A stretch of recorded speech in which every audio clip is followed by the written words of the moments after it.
Bienvenue, mesdames et messieurs, sur le plateau de votre émission alternative. C'est un plaisir pour moi de vous retrouver cette semaine avec un nouveau thème. Et nous parlons aujourd'hui donc de valorisation des déchets issus donc du matériel solaire, c'est-à-dire du matériel photovoltaïque au Burkina Faso.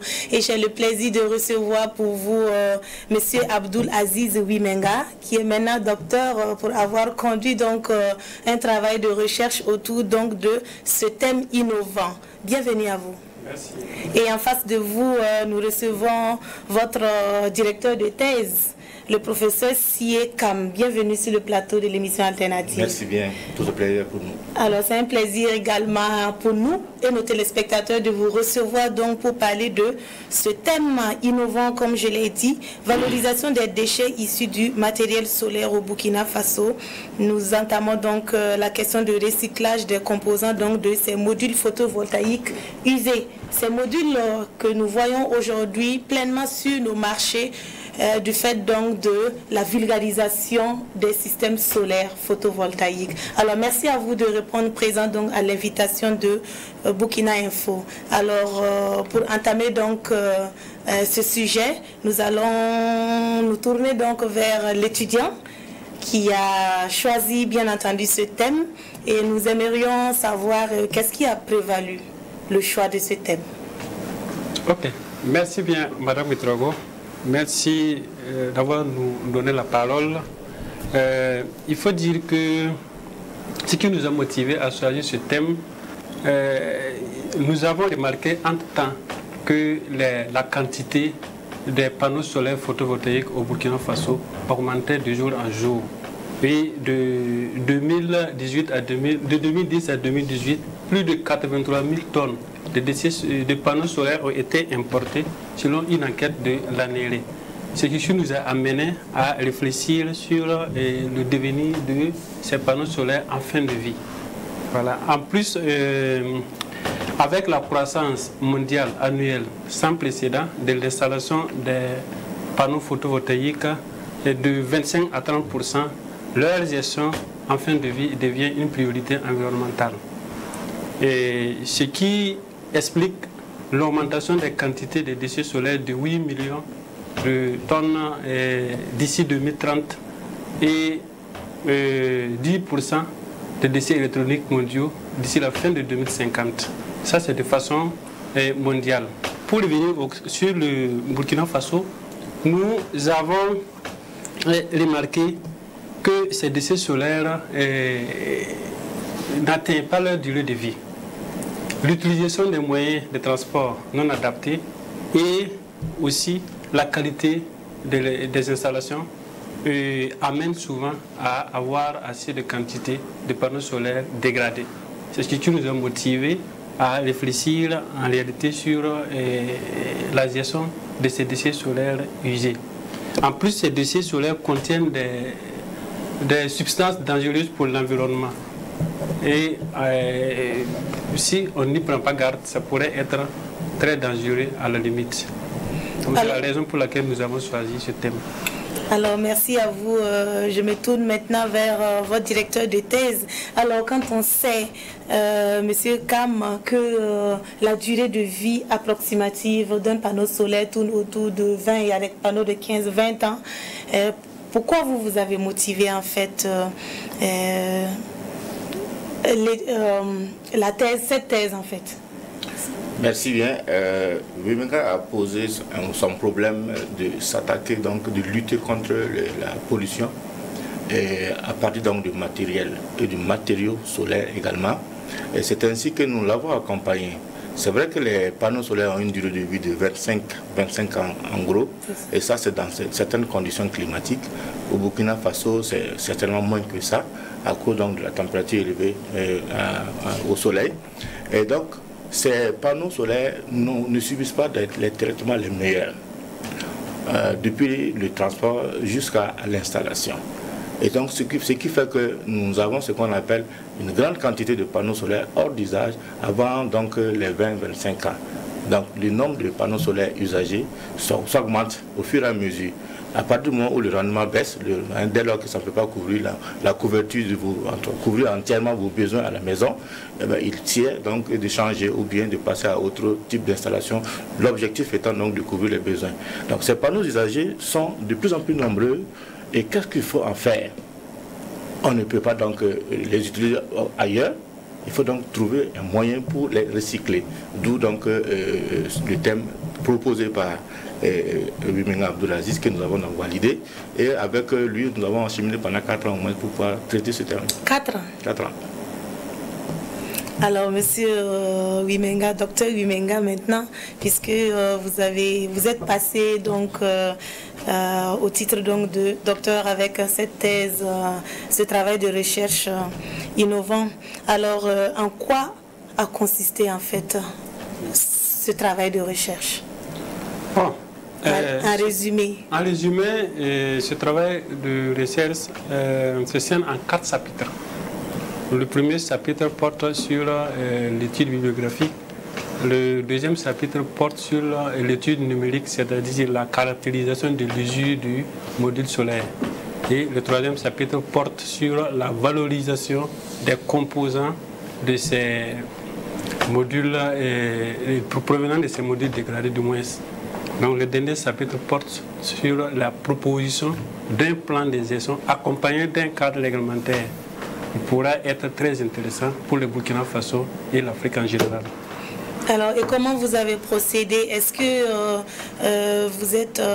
vous avez créé une petite unité? Est-ce que, je suppose qu'il y a eu des travaux de laboratoire. Est-ce que tout ce travail a été conduit au Burkina ici, ou bien il vous a fallu faire des voyages d'études à l'extérieur pour pouvoir donc mener à bien ce travail?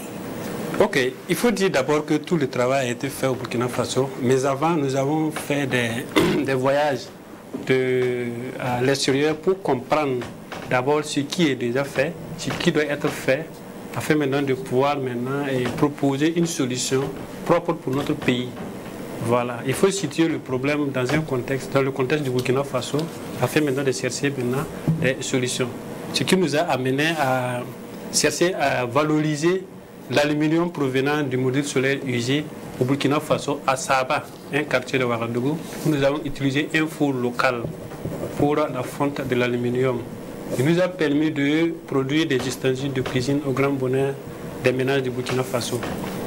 Le deuxième composant consiste à valoriser le verre provenant du module solaire usé, c'est-à-dire l'incorporation de la poudre de verre dans la matrice béton de construction en remplacement partiel du ciment. Et il faut se dire que nous avons remarqué que le coût du ciment est très élevé. Ensuite, sa production entraîne des effets néfastes sur l'environnement, d'où le choix d'utiliser le verre en remplacement du ciment. Donc nous sommes rendus au laboratoire national de bâtiments et de travaux publics pour réaliser les bétons des dalles à des pourcentages variés afin de confirmer la qualité de notre béton. Alors, monsieur Sié, Cam, vous avez conduit donc ce travail de 4 ans qui est aujourd'hui sanctionné donc par une mention honorable. Et moi, j'aimerais savoir quelle est la vision avec donc ce résultat. Bien, merci. Monsieur Wimenga a obtenu de très bons résultats après beaucoup d'expérimentation. Si je prends le dernier cas qu'il a soulevé tantôt, il s'agit donc de broyer tout ce qui peut être considéré comme verre, contenu donc dans les matériaux usagés, c'est-à-dire les matériaux usagés de panneaux solaires. Et lorsqu'il a conçu, il a fait extraire donc ces verres-là, il a mélangé ce produit avec du ciment, bien sûr dans le cadre de la confection de béton, à des pourcentages différents. Et il a procédé donc aux différentes mesures des caractéristiques donc le produit béton obtenu. Et les mesures lui ont permis de savoir que un mélange bien précis, donc d'une quantité bien connue de l'ordre de 5, 10, 15, 20%. Nous avons effectivement obtenu des bétons de bonne qualité. Effectivement, ça c'est l'aspect mécanique. Il y a beaucoup d'autres caractérisations qu'on pourrait faire pour obtenir donc toutes les informations utiles afin donc de poser l'échantillon obtenu comme étant un échantillon exemplaire qui peut donc être utilisé par entre les structures de maçonnerie, etc. Alors, M. Wimenga, c'est un travail de recherche, c'est un résultat que vous avez obtenu. Quand on sait que la recherche, de façon générale, au Burkina Faso, manque de moyens, en tout cas, c'est ce qui est décrié dans nos universités. Et je sais que les chercheurs aujourd'hui se battent pour que l'État burkinabé les accompagne au mieux dans les travaux de recherche en vue donc de solutionner plusieurs problématiques. Est-ce que vous avez été suffisamment accompagné et est-ce que vous avez l'impression que vous êtes assez soutenu pour concrétiser ce travail? Le document est là, le résultat est là, mais je pense que pour un changement, il y a le volet concrétisation. Est-ce que d'abord vous avez été suffisamment accompagné et est-ce que vous aurez les moyens qu'il faut pour aller à la concrétisation de ce projet? Ok, je peux dire que sur le plan académique, on a été suffisamment accompagné parce que le professeur Kam a vraiment été libre et il nous a accompagnés pendant ces 4 ans pour que nous puissions avoir des résultats probants.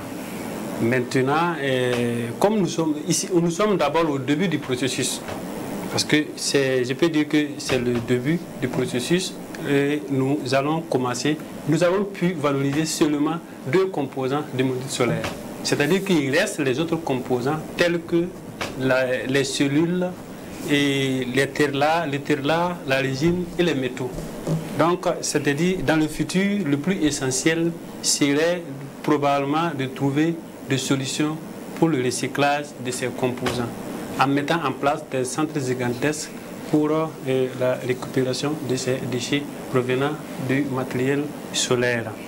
Nous sommes en collaboration avec plusieurs laboratoires sous la direction toujours du professeur Kam et nous continuons toujours de collaborer avec ces laboratoires internationaux pour arriver à déposer vraiment des solutions claires pour le Burkina Faso, pour l'Afrique et pour le monde entier. C'est notre vision. Alors, oui, j'aimerais vous poser également la même question. Est-ce que vous disposez de moyens matériels, financiers pour accompagner ce projet jusqu'à bout? Bien, merci. Monsieur Wimenga a effectivement travaillé avec les installations qui sont sur place, les installations locales. Et grâce à ces forgerons, ces messieurs qui travaillent le fer, qui travaillent l'aluminium, il a proposé son dispositif, il a proposé donc son mélange en utilisant les mêmes fours que ces derniers utilisent. Et il a sorti donc du matériel de qualité. Ça, c'est le premier point à souligner. Ça veut dire qu'on peut déjà valoriser nos installations. On peut déjà travailler avec ces anciens modèles, ces anciennes techniques, je vais dire, et quitte à trouver une façon donc de mécaniser, mécaniser donc ces dispositifs-là, afin donc de recycler tout ce qui est panneaux photovoltaïques. Il n'y a pas que les panneaux photovoltaïques comme déchets électroniques, comme déchets issus donc du matériel solaire. Il y a aussi les batteries, par exemple, qui sont là. Alors, il s'agit pour nous de poursuivre, d'abord bien maîtriser l'ancienne technique et ensuite procéder à la partie mécanisation. Et là, on va faire appel à beaucoup d'autres techniques, beaucoup d'autres branches, afin donc d'asseoir une façon très claire, très saine de traiter donc ce type de matériel usagé. Alors déjà, Monsieur Wimenga, est-ce que la quantité de déchets actuellement dans l'environnement au Burkina Faso vous permet déjà d'entamer un processus véritablement de valorisation, oui, une concrétisation du projet? La réponse est oui. Parce que si vous regardez de gauche à droite, du nord au sud, de l'est à l'ouest, vous voyez les décharges sauvages souvent. Donc, ces décharges où il y a du matériel solaire venant de différents horizons. Donc, je peux dire que ces déchets sont acheminés vers d'autres pays Donc je peux dire que si on arrivait à mettre en place notre mécanisme, on pouvait commencer la récupération, parce que je disais que plus de 83 000 tonnes de panneaux solaires ont été importés seulement de 2010 à 2018. C'est-à-dire de 2018 à l'heure où nous sommes, et donc on n'a pas des données pour parler. Maintenant, si nous arrivons à mettre en place les usines, cela pourrait permettre de commencer à valoriser ces déchets que nous exportons vers les autres pays. Voilà. C'est un manque à gagner pour le Burkina Faso, mais si on arrive à valoriser ça, ça peut créer de l'emploi et encore créer des ressources pour l'État burkinabé. Et ce serait vraiment un grand avantage pour le Burkina Faso. Et vous, qu'est-ce que vous avez prévu comme dispositif? Parce que c'est vous qui portez le projet. Vous êtes accompagné par votre directeur de thèse et toute une équipe qui vous accompagne. Vous, est-ce que vous avez un projet déjà bien formulé avec lequel vous allez aller par exemple à la recherche de financement pour une mise à l'échelle, une petite échelle d'abord de valorisation donc de ces matériaux-là avant de penser à l'extension? Oui, le projet est déjà là. Il s'agit maintenant de confirmer les derniers échec avec les laboratoires internationaux. Je prends par exemple pour le béton que nous avons réalisé au niveau du laboratoire national des bâtiments et des travaux publics. Nous envisageons de réaliser les résistances à la traction. En plus, faire une analyse granulométrique de la poudre de verre afin de s'assurer que le béton de verre pourrait être utile dans notre construction au Burkina Faso. Sinon, que nous avons aussi dégagé des solutions pour la fonte, le four local. Nous avons vu que nos forgerons utilisaient un four qui ne sont pas, les fours de nos forgerons ne sont pas rentables. De côté, la perte de chaleur, donc tout cela, nous avons proposé des solutions pour dynamiser le système de production et réaliser des fours gigantesques pour permettre d'accueillir de grandes quantités de matériel solaire. Alors, très rapidement, quelles sont les difficultés auxquelles vous avez fait face dans le processus en fait? Je dirais qu'il y avait assez de difficultés, mais l'essentiel, c'est que nous sommes parvenus à déposer un résultat sur la table qui est apprécié par les jurys et l'ensemble de la population burkinabé. Donc, oui, mais vos difficultés peuvent permettre à d'autres jeunes chercheurs de déjà anticiper sur certaines choses. Nos difficultés, d'abord, c'est la disponibilité des laboratoires. Parce qu'il fallait aller jusqu'à l'international pour chercher à réaliser certains essais. Donc je peux dire que ce sont des difficultés et à des coûts vraiment très énormes. Il faut le noter parce qu'il y a des essais qui exigent 20 millions, 50 millions et il faut aussi... Nous avons pu engager les processus avec le professeur pour pouvoir réaliser tous ces essais-là. Donc sans oublier les voyages à l'international, ce n'est pas simple.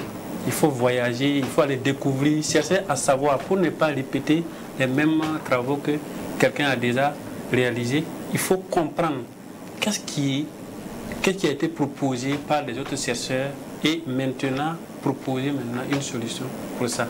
Donc ça a été vraiment très difficile pour nous de réaliser ces voyages, mais avec le concours, l'appui du professeur Kam, nous avons eu à réaliser tous ces voyages-là dans de bonnes conditions.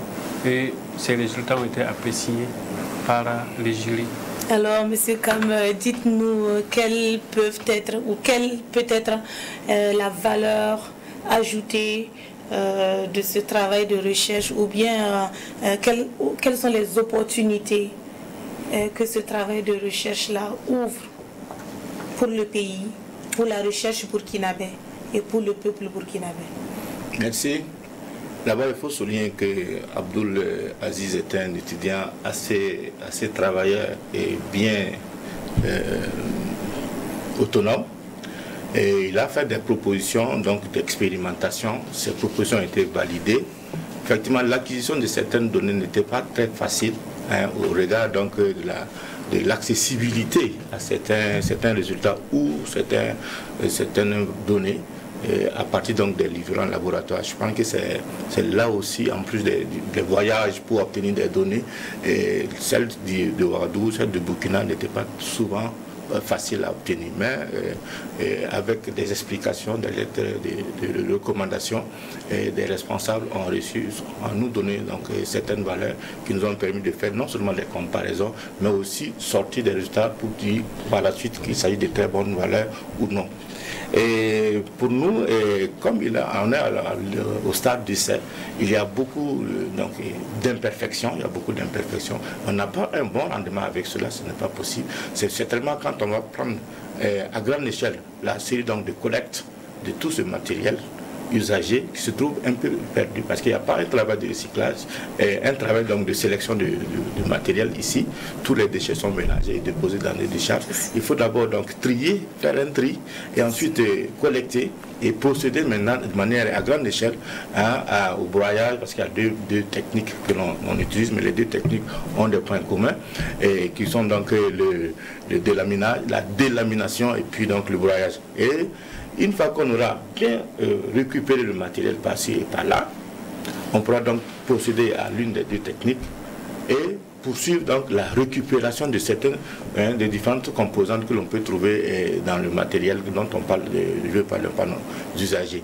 Et certainement, après cette grande en tout cas, ce grand effort, cette grande quantité de travail qu'on pourra faire, il y a beaucoup d'autres matériels usagés qui sont là, qu'on peut encore utiliser. Il va falloir aussi aller dans ce sens. Mais en attendant, avec M. Wimenga, il s'agira pour nous de mettre en place en tout cas, un processus qui fonctionne, même à petite échelle, et par la suite agrandir ça à grande échelle. Et c'est là que ça devient intéressant, puisqu'en ce moment on fera venir, bien sûr ça sera une sorte d'offre d'emploi pour les jeunes qui travailleront dans ce sens-là, non seulement pour recruter, collecter le matériel, ce n'est pas facile, ça c'est un premier aspect. Ensuite procéder techniquement parlant donc à son traitement. Ça, c'est là où interviendra donc Wimenga avec ces différentes techniques qu'il a pu mettre en place et qui a donné donc des résultats. Et par la suite, les matériels qu'on aura pu concevoir pourraient donc être utilisés par nos différents ménages ou bien même par les entreprises donc, de maçonnerie, parce que les bétons seront conçus et une fois que les bétons seront de qualité supérieure, de très bonne qualité, on peut donc les utiliser pour les différentes constructions au Burkina Faso. Alors, pour que ce travail extraordinaire ne reste pas dans les bibliothèques et dans les tiroirs des professeurs d'université, qu'est-ce qu'il faut? Quel est votre appel? Et qu'est-ce qu'il faut à cet étudiant-là pour mettre en pratique son travail? Merci. Je pense qu'il y a déjà un travail qui a été fait. Il y a donc les partenaires, on parle des PTF, les partenaires techniques et financiers qui sont là, qui nous écoutent certainement, et qui vont donc, qui travaillent dans ce même domaine. Un appel est lancé pour apporter leur contribution au regard donc du projet que nous allons certainement leur présenter, et une fois validé, un accompagnement vraiment sera très bien apprécié pour permettre de concrétiser réellement ce que nous avons travaillé pendant un certain nombre d'années, mais aussi permettre à d'autres d'aller dans ce sens. Comme je l'avais dit, il a fait un travail, il a obtenu des résultats, mais ce n'est pas fini. Il y a des aspects qui manquent. Il y a des compléments de travaux à faire et c'est là que nous avons en perspective placé ces résultats qu'il a obtenus pour permettre à d'autres étudiants, d'autres doctorants qui souhaiteraient travailler dans le même domaine de valorisation de pouvoir poursuivre le travail dans ce sens. L'objectif étant d'atteindre le maximum de traitement, de recyclage possible donc de tout ce qui est déchets électroniques dans notre pays. Alors, en tant que porteur du projet, M. Abdoulaziz Wimenga, quel est votre appel à lancer au gouvernement burkinabé, aux équipes de chercheurs donc, et aux laboratoires qui doivent normalement vous soutenir et aux partenaires qui sont à mesure de vous soutenir? Bon, je pense qu'il faut d'abord encourager la recherche et le développement et dans la grande rubrique recherche et environnement, parce que notre recherche s'inscrit dans le cadre de recherche et développement. Et encourager ces recherches pourrait amener le Burkina Faso à gagner sur le plan économique et même sur le plan social. Parce que s'il y a des déchets, on peut dire que notre environnement sera pollué. Et on ne va pas passer tout notre temps à ramener nos déchets à l'extérieur pour chaque fois attendre que ces déchets-là puissent... Ces gens de l'extérieur transforment ces déchets-là en matériel pour pouvoir nous les vendre. Donc il faut d'abord commencer à produire, utiliser ces déchets, les valoriser au Burkina Faso et les commercialiser au Burkina Faso. Ce serait vraiment un grand avantage. Donc là-dessus, je pense que le professeur Siekam s'est déjà engagé pour faire beaucoup avancer. Il a déjà fait auparavant et continue toujours de faire avancer, surtout ses étudiants au niveau de la recherche et développement. Et c'est dans ce sens qu'il a accepté notre projet de thèse. Alors, votre cri de cœur, je ne l'ai pas... Bon, notre cri de cœur, c'est de parvenir vraiment à mettre un système, un grand système pour pouvoir collecter, traiter ces déchets au niveau local. Voilà. Pourquoi pas ne pas créer un système où les autres pays vont amener leurs déchets aussi au Burkina Faso. Alors, nous sommes donc à la fin de cette émission, mais je ne saurais terminer sans poser cette question donc à M. Kam. Quel est le composant le plus polluant dans les panneaux photovoltaïques qui polluent l'environnement? Très rapidement. Merci. Avant donc de répondre à cette question, permettez-moi de dire que le cri de cœur serait donc de mettre en place un très grand laboratoire dans une seconde, nous n'avons ce qui est très difficile. La mise en place d'un laboratoire demande donc l'accompagnement de tout, de celui du gouvernement. Parmi donc les différents éléments que nous avons, les composantes, l'aluminium est un élément très dangereux tant qu'il n'a pas été recyclé correctement parce que ça ne fait pas des métaux lourds. Merci donc professeur Siekam et merci donc à Abdoul Aziz Ouemenga, l'étudiant qui a bien conduit ce travail de recherche et qui en attente bien entendu de concrétiser donc son rêve. Merci à tous les deux d'avoir répondu présent à l'invitation de Burkina Info et merci à vous fidèles téléspectateurs pour votre fidélité et je vous donne rendez-vous très prochainement, plaise à Dieu, avec un nouveau thème. Au revoir. Merci. Merci.